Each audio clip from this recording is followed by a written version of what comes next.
Mateus capítulo 9. E entrando no barco, passou para o outro lado e chegou à sua cidade. E eis que lhe trouxeram um paralítico deitado numa cama. E Jesus, vendo a fé deles, disse ao paralítico: Filho, tem bom ânimo, perdoados te são os teus pecados. E eis que alguns dos escribas diziam entre si: Ele blasfema. Mas Jesus, conhecendo os seus pensamentos, disse: Por que pensais mal em vossos corações? Pois qual é mais fácil, dizer: Perdoados te são os teus pecados, ou dizer: Levanta-te e anda? Ora, para que saibais que o Filho do Homem tem na terra autoridade para perdoar pecados, disse então ao paralítico: Levanta-te, toma a tua cama e vai para a tua casa. E levantando-se, foi para a sua casa. E a multidão, vendo isto, maravilhou-se e glorificou a Deus, que dera tal poder aos homens. E Jesus, passando adiante dali, viu assentado na recebedoria um homem chamado Mateus e disse-lhe: Segue-me. E ele, levantando-se, o seguiu. E aconteceu que, estando ele em casa, sentado à mesa, chegaram muitos publicanos e pecadores e sentaram-se juntamente com Jesus e seus discípulos. E os fariseus, vendo isto, disseram aos seus discípulos: Por que come o vosso mestre com publicanos e pecadores? Jesus, porém, ouvindo, disse-lhes: Não necessitam de médico os sãos, mas sim os doentes. Ide, porém, e aprendei o que significa misericórdia quero e não sacrifício. Porque eu não vim chamar os justos, mas os pecadores ao arrependimento.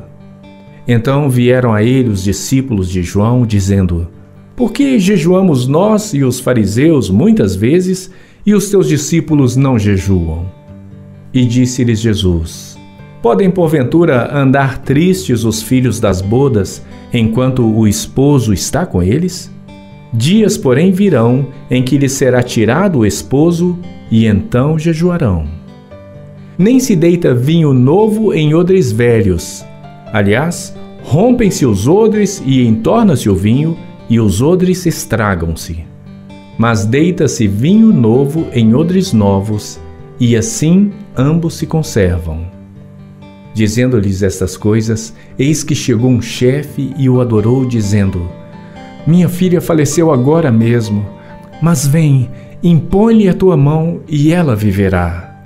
E Jesus, levantando-se, seguiu ele e os seus discípulos.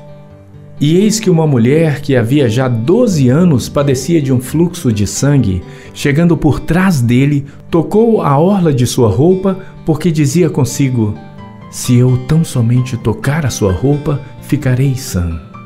E Jesus, voltando-se e vendo-a, disse: Tem bom ânimo, filha, a tua fé te salvou. E imediatamente a mulher ficou sã. E Jesus, chegando à casa daquele chefe, vendo os instrumentistas e o povo em alvoroço, disse-lhes: Retirai-vos, que a menina não está morta, mas dorme. E riam-se dele. E logo que o povo foi posto fora, entrou Jesus e pegou-lhe na mão, e a menina levantou-se. E espalhou-se aquela notícia por todo aquele país. E partindo Jesus dali, seguiram-no 2 cegos, clamando e dizendo: Tem compaixão de nós, filho de Davi. E quando chegou à casa, os cegos se aproximaram dele. E Jesus disse-lhes: Credes vós que eu possa fazer isto? Disseram-lhe eles: Sim, Senhor. Tocou então os olhos deles, dizendo: Seja-vos feito segundo a vossa fé. E os olhos se lhes abriram. E Jesus ameaçou-os, dizendo: Olhai que ninguém o saiba. Mas tendo eles saído, divulgaram a sua fama por toda aquela terra. E havendo-se eles retirado, trouxeram-lhe um homem mudo e endemoninhado. E expulso o demônio, falou o mudo. E a multidão se maravilhou, dizendo: Nunca tal se viu em Israel. Mas os fariseus diziam: Ele expulsa os demônios pelo príncipe dos demônios. E percorria Jesus todas as cidades e aldeias, ensinando nas sinagogas deles e pregando o evangelho do reino e curando todas as enfermidades e moléstias entre o povo. E vendo as multidões, teve grande compaixão delas, porque andavam cansadas e desgarradas, como ovelhas que não têm pastor. Então disse aos seus discípulos: a ceifa é realmente grande, mas poucos os obreiros.